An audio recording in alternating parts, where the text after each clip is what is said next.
Steal this car in motion in classic action movie fashion. All right, sounds good. I think we can handle that. Time to show the house. All right, so I will say I've played this a couple of times already, so I sort of know what to expect, and I hopefully won't crash. But so where are we exactly? Can you explain where we are and so the whole landscape? The first thing you see here is Fortune Valley. This is the most diverse open world that we've ever built for Need for Speed. It's got a massive city called Silver Rock with tons of different districts that you can explore and race in. Plus, we've got the mountains for great, drifting events and hill climbs. We've got the canyons and a desert. And this is a place called Ember Valley. You look at it, it's sunny, it's hot, it makes you thirsty just looking at it. And it's the perfect setting for an action movie heist like the one you're about to do. So one of the things that's already really cool is that I can just drive off-road. You're no longer confined completely to the roads. That's right. It's the most open Need for Speed experience we've ever built. So you can find your own path. I mean, we've got checkpoints in this mission to lead you straight to that truck. But when you're free roaming, you can go off-road. You can explore this world. It's massive, and there's tons to explore and tons to find. Cool. So what's going on here? There's the truck. That's what we got to take down. The rendezvous point. The crew, they're meeting here. They're waiting for this truck. It's carrying the $2 million Koenigsegg.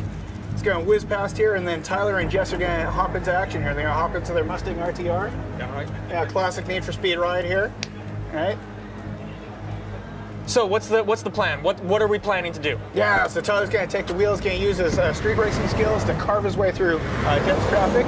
He's going to deal with some AI rivals that are going to protect the cargo, but most importantly, he's going to drive and catch that truck so that Jess can get into position to hijack this truck in motion. All right, sounds good. Let's get going and catch up to this truck. See what you can do, Nick. All right, so I've got nitrous. There we go. You got nitrous, punch it. You're going to try to catch up to these rivals. We got 2 Dodge Challengers, all blacked out. They're clearly evil. Gotta take them out. Yeah, let's go. The house won't let us anywhere near the truck. So we've got health on top. Whoa, that was a quick takedown. That was a big takedown. You are a natural action movie hero, man. The second one. Nice hit, Ty. Yeah, so we've got these cameras that present your biggest, baddest crashes in the game. All right, so let's catch up to the truck. The plan is to catch up to the truck by the tunnel, because in the tunnel, any air surveillance, they're not going to be able to see this hijacking in motion. So you got to take this truck down in the tunnel. So one thing I think we should talk about really quickly is just the way the game feels. Could you mention that a bit? Yeah, we pride ourselves on having heroic driving physics that are really pick up and play. So anyone can pick up the controller. They're hopping on this Mustang. They're going 150 miles an hour, and they feel like a hero right away.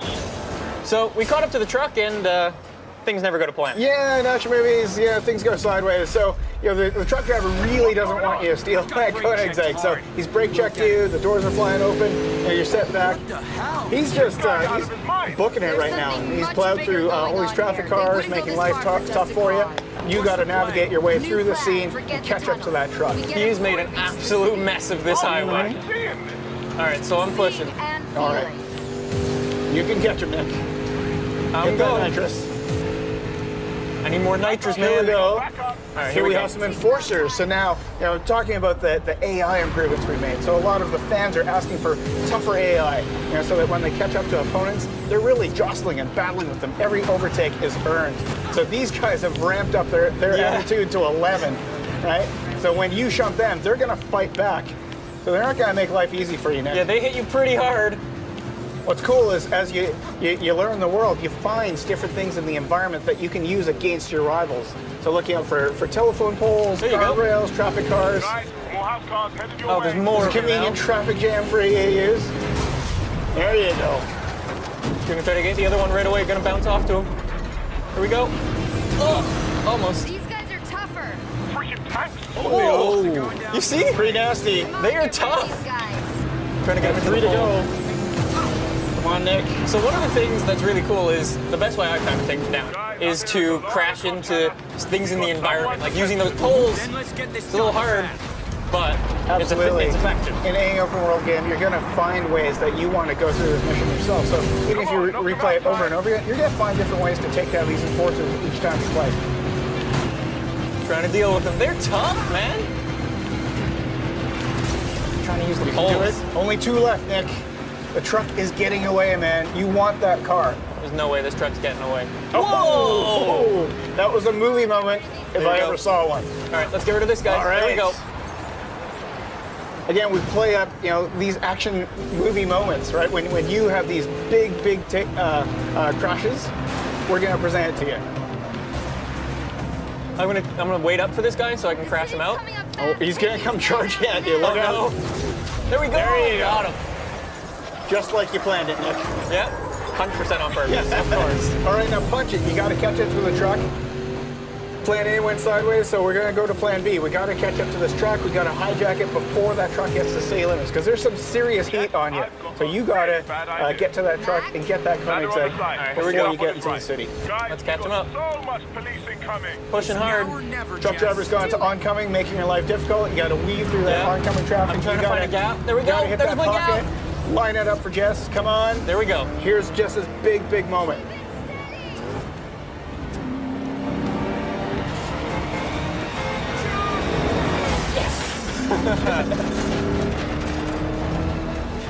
With 3 drivable characters, we have in our action missions these dynamic vehicle switches. So you were playing as Tyler Street Racer. Now you're going to jump into the Koenigsegg and you're going to drive as Jess. Switching characters, I like it. And there you go. You got it.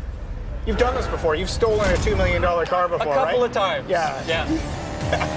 All right, so now we you gotta get to feel that sense of speed in this awesome hypercar. This thing's fast. Now you've generated some heat in this mission. So look out here. You've got epic cop cases. When you play the highway heist, when Payback comes out November 10th, you're going to have to use Jess to take out cops, avoid rhinos, avoid spike strips, roadblocks, all the intense cop chase action that you expect from Need for Speed. Cool. So what else can you tell me about the story really briefly?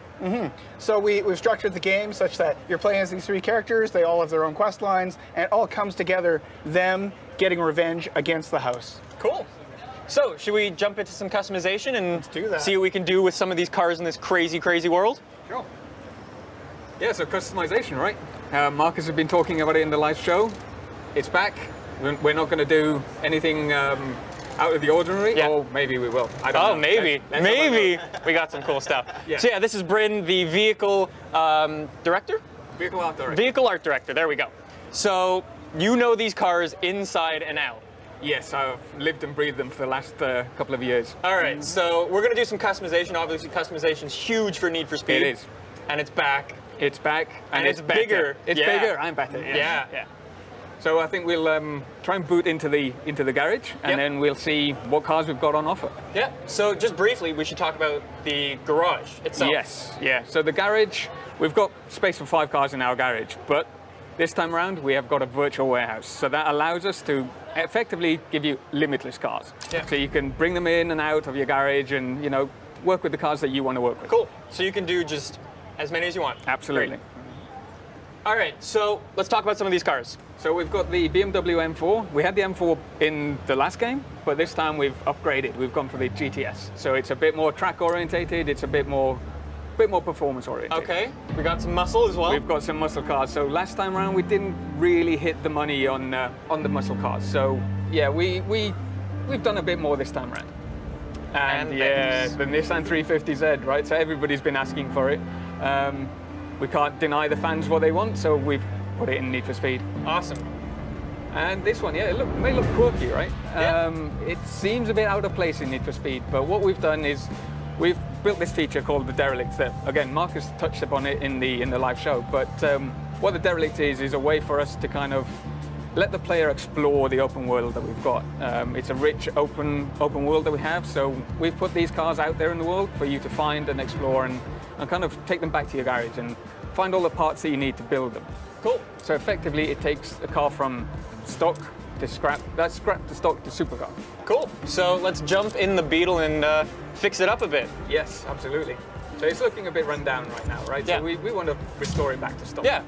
Now we should probably say as well, these Derelicts, you don't need to restore them like this. You can upgrade them a little bit. I think we'll show that in a little bit. Absolutely. And you could leave it like this if you wanted to. Yeah, for sure. Not my particular style, but you know what I mean. It might be somebody's style. So yeah, you can see some more of the parts. They're looking pretty good.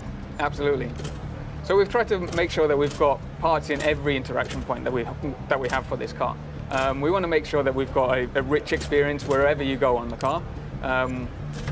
We've designed a lot of parts for this car as well because, you know, out there in reality, there's not that much that you can do to a Beetle, but this is Need for Speed, right? And we want to take it that extra step further. Of course, of course. So, we can play around with this car. Let's talk about some of the brands that are also a Need for Speed Payback. Yeah, so we've not ditched any of the brands that we had previously. So we've come back and we've got your Rocket Bunnies, we've got your Liberty Walks, we've got your Voltex parts, you've got APR parts, we've got all these rims that you can see right now. So many rims. So we love that stuff. We want to bring that back to the people. Of course. So, I think we've done a pretty good job of showing this off. Shall we show off the big thing? Yeah, so I talked about it previously. We want to take these cars to supercars, right? So here we are, we've got our super builds. So these are effectively the biggest, the baddest, the most performance-orientated cars that you can build in Need for Speed. Yeah, I've got my personal favorite down at the bottom. Off-road. Yeah, really? Off-road, yeah. Off-road? So off-road's back into Need for Speed. And that is crazy. We wanted to build something special, right? Yeah. And what's more special than to show a jacked up Beetle? Awesome. So what do these do? We should say that these are derelict things, specific cars. So yeah, the derelict cars that you find in the world will be the only ones that we can take to the super build. We want to make sure that those cars are special, and you want to put some time into them and put the effort into making them the super builds, right? Of course. Now, just while we have some extra time, let's talk about some of the stance tuning and stuff like that. Stance tuning is back again. So what we've done this time around is